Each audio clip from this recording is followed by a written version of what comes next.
Hey everyone, welcome to Technology World Hub. My name is Anil. In this session, we are going to discuss some of the basic interview questions of core Java. So let's start this. In this series, we will discuss basic interview questions. First question. Basically, we are going to cover 50 basic interview questions for core Java. So first question, what are the data types in Java? Java has two types of data types. Okay. Basically, Java has two types of data types. Okay. This is better. First one is primitive data types and non-primitive data types. So in primitive data types,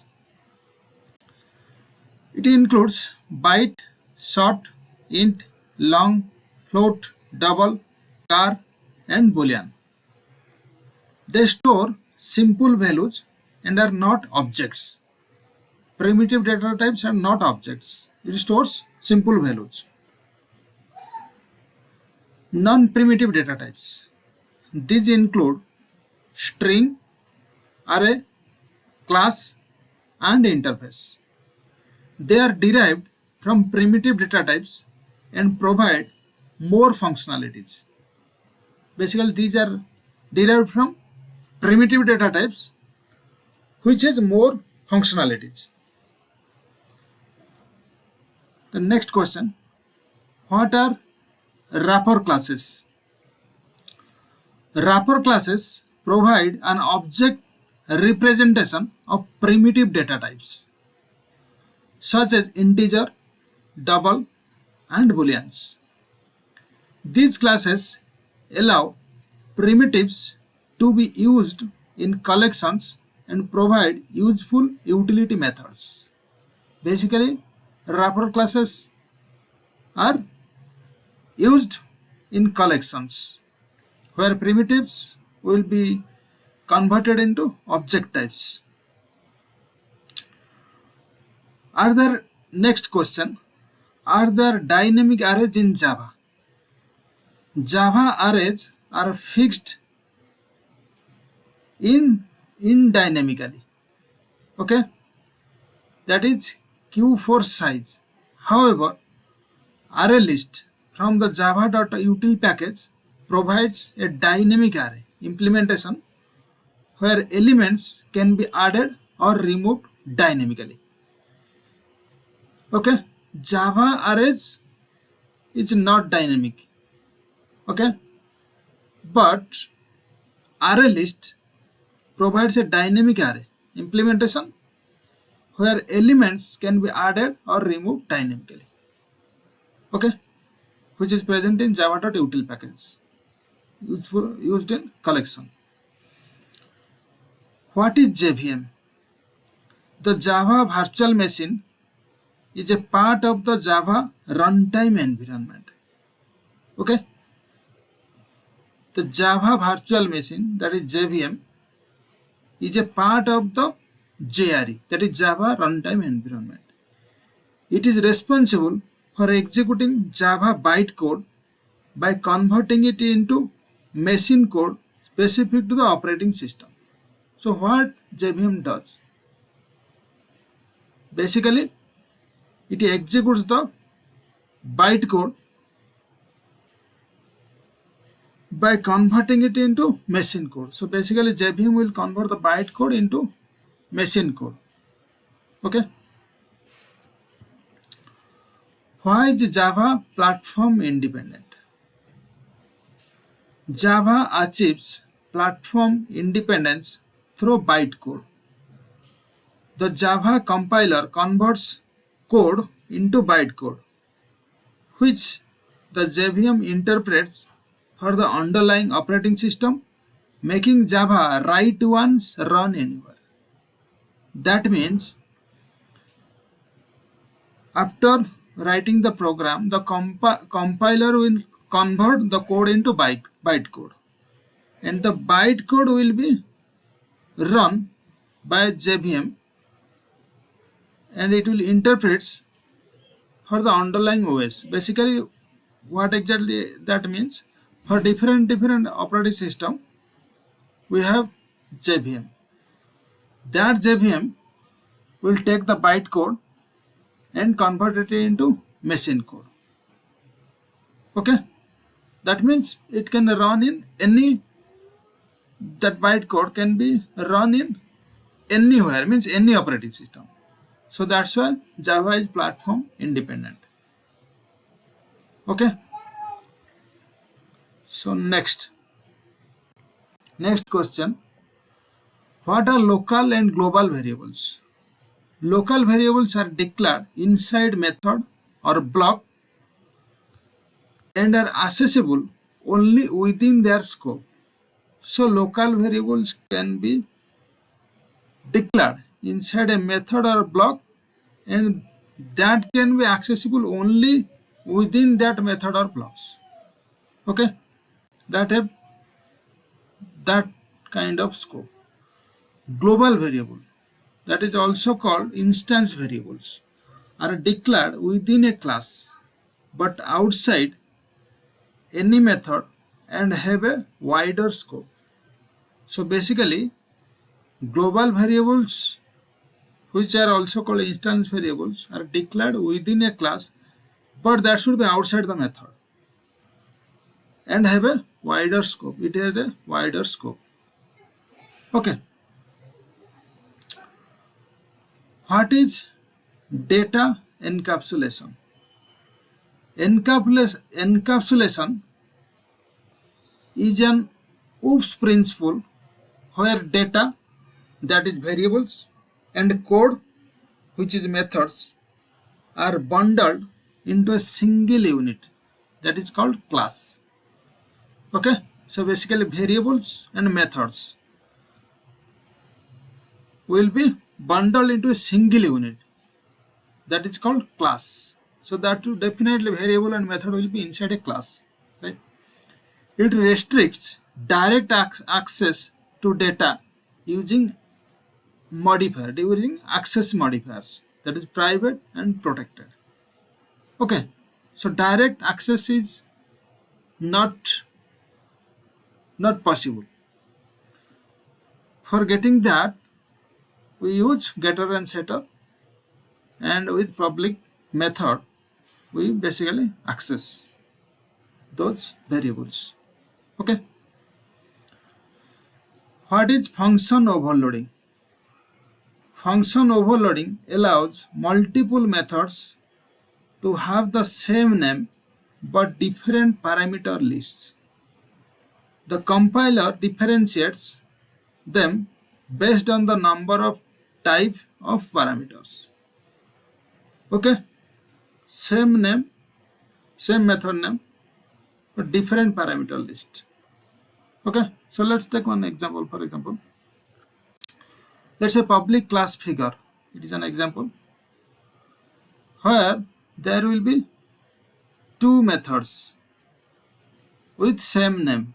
Let's say public int area, where it is passing two parameters, int a, int b, and how exactly it calculate? Int rectangle area is equal to a into b, and return rectangle area. Okay. Another method with same name, public int area, where it is taking one parameter, which is int a, and int square area is equal to a into a, and is return square area.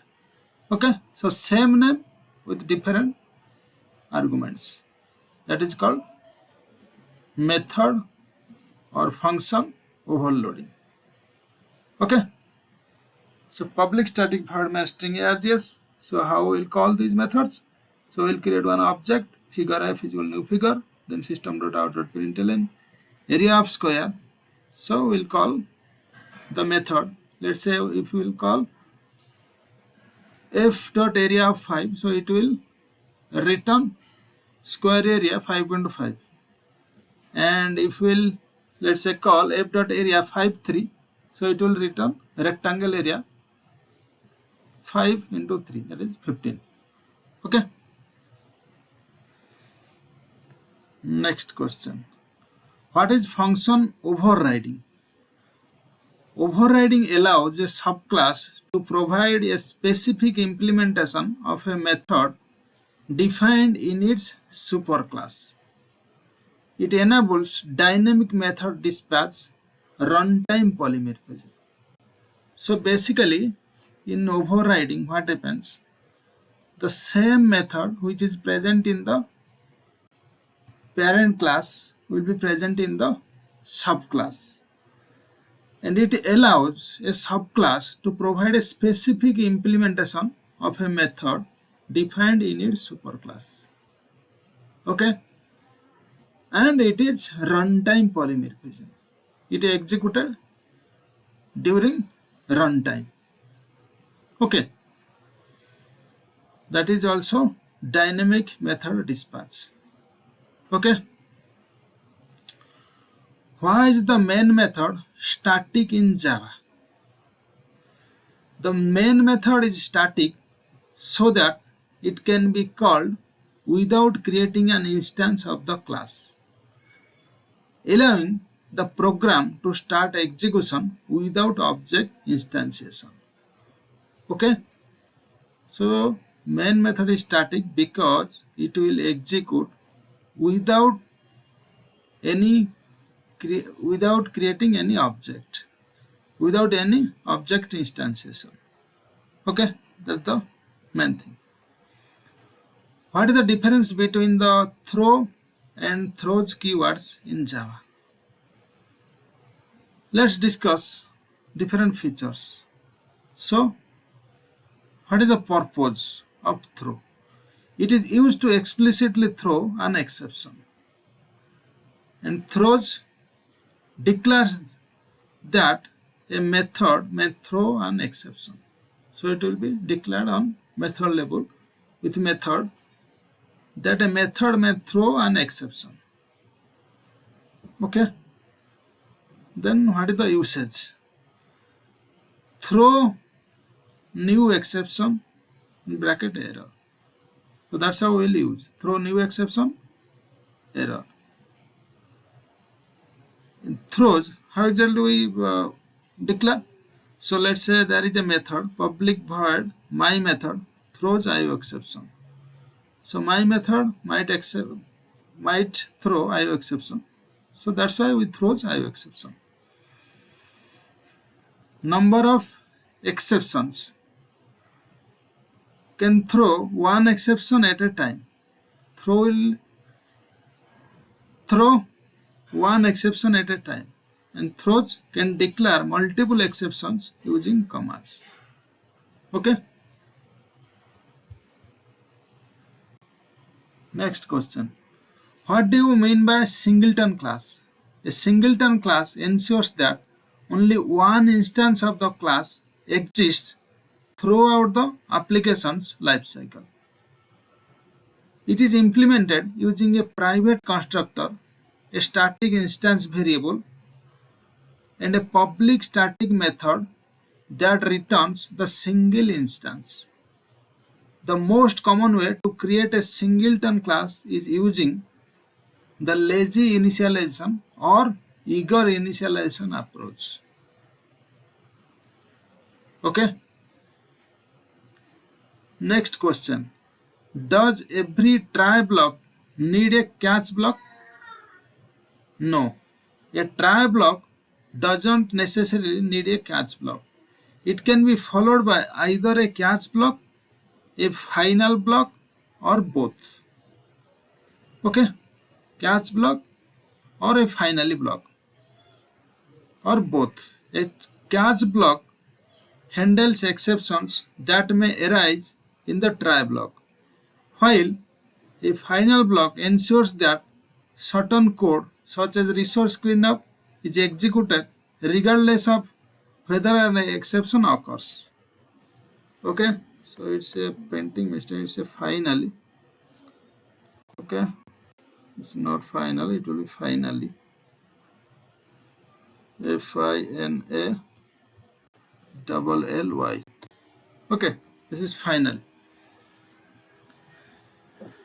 Then next question. What is the usage of the super keyword in Java? The super keyword in Java is used to refer to the parent class. It can be used to call the constructor of the parent class. Second thing, access the parent class methods and variables when they are overridden in a subclass. Differentiate between methods and attributes of the parent and child class when they have the same name. Okay, so that's how super keyword used in Java, and it refers to the parent class and differentiate between parent and child class. Okay, next question. What do you mean by the final keyword? The final keyword is used to restrict modifications in Java. It can be applied in three contexts. Final variable, that is, its value cannot be changed once assigned. Then final method prevents method overriding in subclasses. Then final class prevents inheritance by other classes. How is an exception handled in Java? Java handles exceptions using the try, catch, and finally mechanism. Try block contains the code that might generate an exception. Catch block handles the exception and defines what should be done when an error occurs. Finally block executes regardless of whether an exception occurs or not, often used for resource cleanup, that is, closing files or database connections. How can objects in a Java class be prevented from serialization?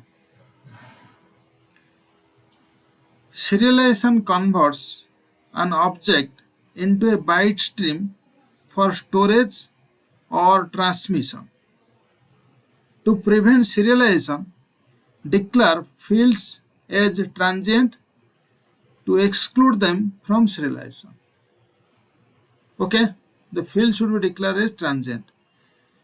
Implement write object and read object methods to control serialization. Extend not serializable exception to explicitly prevent serialization. Okay. Next question. What is the difference between a constructor and a method in Java? Constructor, it has no return type. Method, it always has a return type. It has a return type void when not returning anything. Then constructor, it always has the same name as the class name. And method, it can have any name of its choice. Okay. Why is a reflection used in Java? Reflection in Java allows a running program to inspect and manipulate its methods, fields, and constructors at runtime. Okay. It is commonly used in frameworks, debugging tools, and Java beans to dynamically access class properties. Okay. What is a copy constructor in Java? A copy constructor creates a new object by copying the properties of an existing object. It takes an instance of the same class as an argument and initializes the new object with the same values. Okay. Next question. What are the different types of class loaders in Java? Java provides three main types of class loaders. First one, Bootstrap class loader.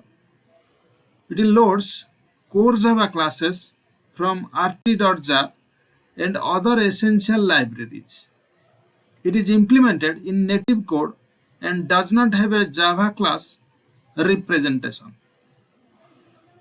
Second one is extension class loader. It loads classes from the JRE or lib or ext directory or any other specified extension directories. It is implemented as sun.misc.launcher$ext class loader. Third one, system or application class loader. Loads application classes from the class path defined by class path -cp or -class path options. It is a child of the extension class loader. Next question. What is object cloning in Java? Object cloning is a way to create an exact copy of an object. Java provides the clone method from the clonable interface to perform shallow copies. A shallow copy copies field values but does not duplicate referenced objects, while a deep copy creates new instances of referenced objects. Next question. Is Java a purely object-oriented language?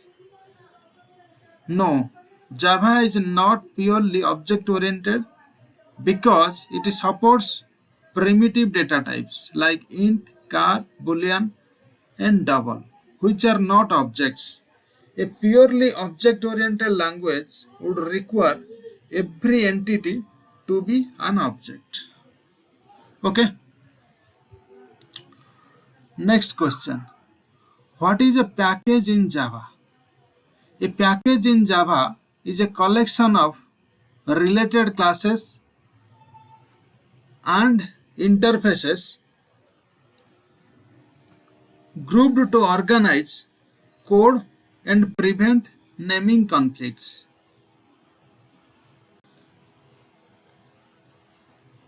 Okay.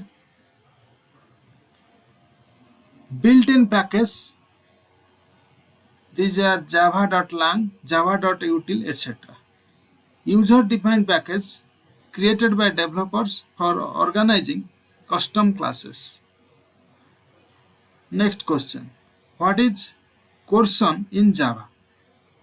Coercion in Java refers to the automatic or explicit conversion of one data type into another. Implicit coercion automatically converts smaller data types to larger ones, that is int to double. Explicit coercion, that is casting, converts larger data types to smaller ones using type casting, that is int 3.14. Let's say. Next question. Can a private method be overridden in Java? No, private methods cannot be overridden because they are not accessible outside their class. If a subclass defines a method with the same name, it is treated as a separate method rather than an override. Next question. What are the phases in the life cycle of a thread in Java? A Java thread goes through the following states. First one is new. The thread is created but has not started executing. Second stage, runnable. The thread is ready to run and waiting for CPU allocation. Blocked. The thread is waiting for a resource or lock to be available. Waiting.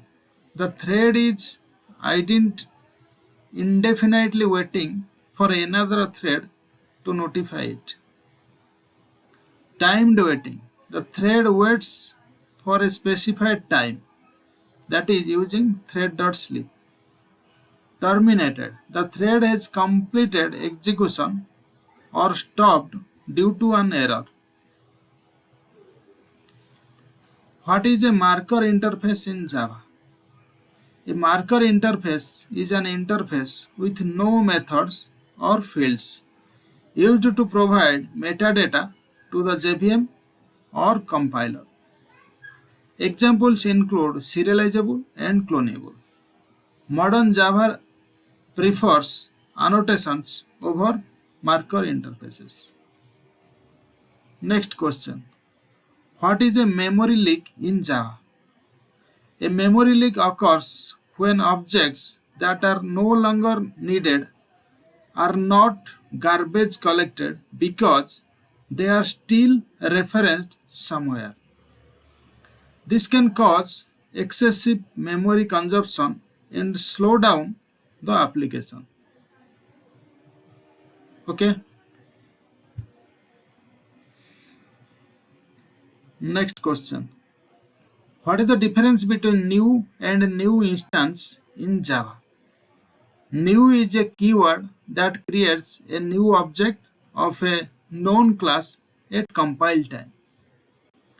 New instance from class creates an object dynamically at runtime, requiring reflection, and is slower because it involves additional security and access checks.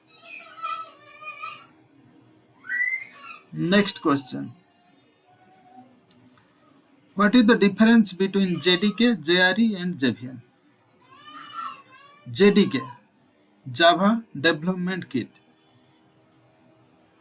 It contains JRE plus development tools, that is compiler, debugger, for developing and running Java applications. JRE, Java Runtime Environment. It includes JVM plus libraries needed to run Java applications but lacks development tools. JVM, Java Virtual Machine, executes Java bytecode providing platform independence and memory management.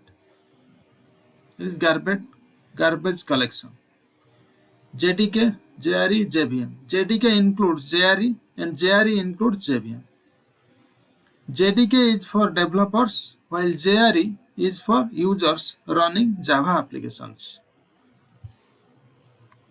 Next question. What is the difference between abstraction and encapsulation? Abstraction hides implementation details and exposes only essential functions or functionalities, that is, using interfaces and abstract classes. Encapsulation bundles data and methods within a class and restrict direct access using access modifiers. Okay. Next question. What is inheritance in Java? Inheritance in Java is a mechanism where a child class acquires properties and behaviors of a parent class, promoting code reusability and hierarchical relationships. Achieved using the extends keyword. Supports single and multi-level inheritance, not multiple inheritance with classes. Allows method overriding for polymorphism. The super keyword is used to access parent class members. Next question. What are functional interfaces in Java 8?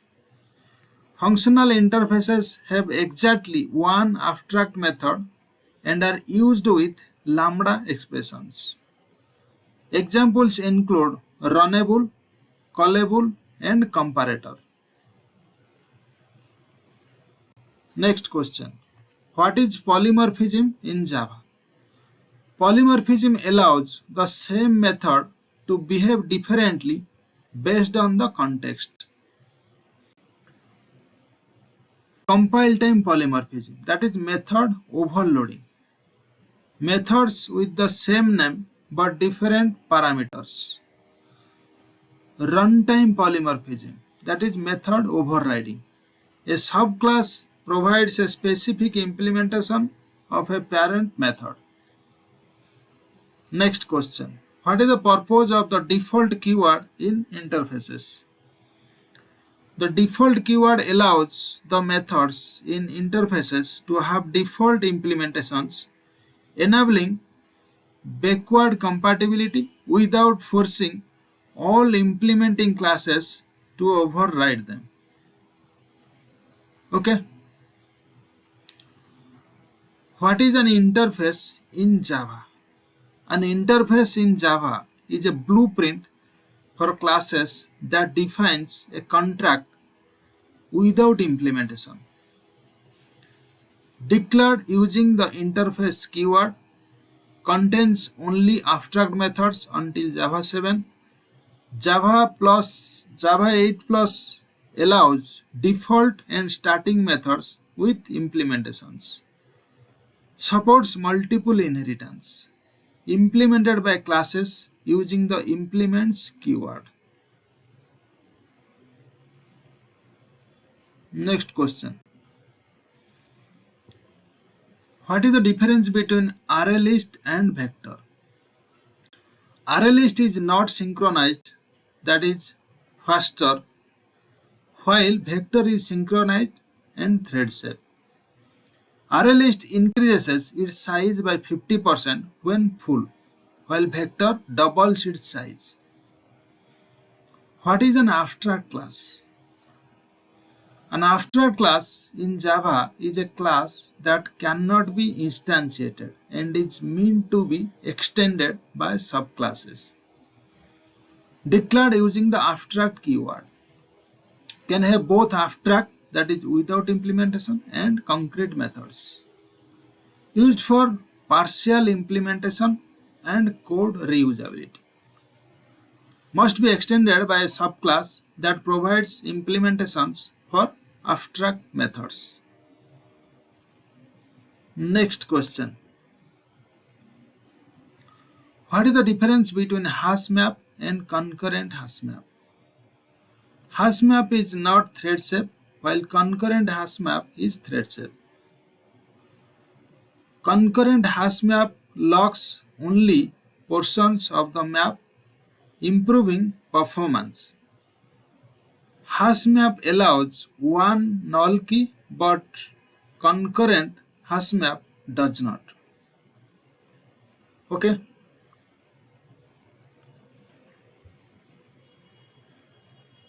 Next question. What is the difference between an abstract class and an interface? Abstract class can have both abstract and concrete methods. Interface contains only abstract methods before Java 8 and supports multiple inheritance.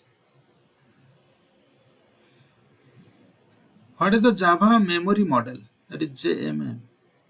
The Java memory model defines how threads interact with memory and ensures visibility, ordering, and atomicity of shared data in a multi-threaded environment. Controls how variables are read or written across threads. Ensures happens before relationships to prevent race conditions. Uses volatile, synchronized, and locks for thread safety. Helps in optimizing CPU, achieving, and instruction reordering. Ensures safe and predictable concurrency behavior. Next question. What is this keyword in Java? This refers to the current instance of a class, distinguishing between instance variables and parameters with the same name. Next question. What are Java generics? Generics provide compile time type safety by allowing a class method, or interface to work with different types while avoiding runtime errors. What are access modifiers in Java?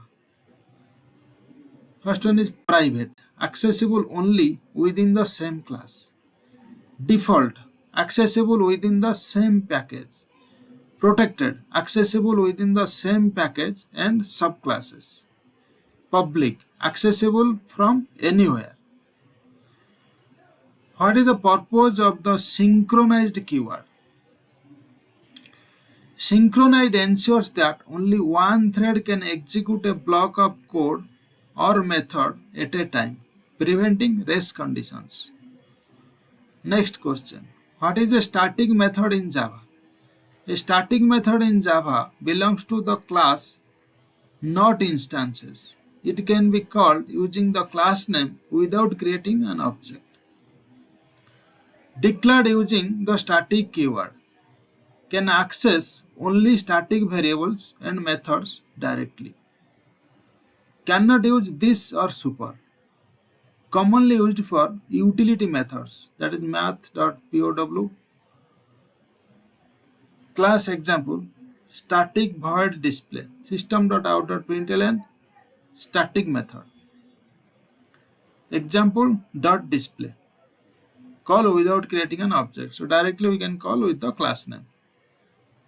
Okay. Next question. What are Java 8 streams? Java 8 streams provides a functional programming approach to processing data efficiently.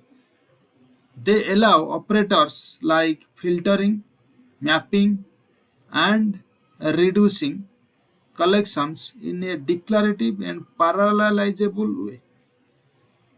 Supports sequential streams and parallel, that is parallel streams processing. Uses lazy evaluation for optimized execution. Common methods: filter, map, reduce, collect, for each. Next question. What is garbage collection in Java? First thing is automatic memory management. Java's garbage collector, that is GC, automatically reclaims memory by removing unused objects. Second thing, heap memory cleanup. Garbage collector works in the heap where objects are dynamically allocated. Third thing, identifies unreachable objects. Objects with no active references are eligible for garbage collection. Next, prevents memory leaks. Helps manage memory efficiently and avoids out-of-memory errors. Next, no manual deallocation. Unlike languages like C or C++, Java does not require explicit free or delete. Next, uses mark and sweep algorithm. Identifies live objects, that is mark, and removes dead ones, that is sweep. Next question. JVM optimization for garbage collector. JVM parameters like XMS -XMX -XX plus USEG1 GC helps tune garbage collector performance. Next question. That is the 50th question. What is the difference between implements and extents? Implements are used for interfaces. Extents are used for class inheritance. So these are the 50 basic interview questions for core Java. That's it for this series, guys. I will come up with next series. That will be the intermediate questions of core Java. Till then, take care. Bye bye. Please like it, share it, subscribe it.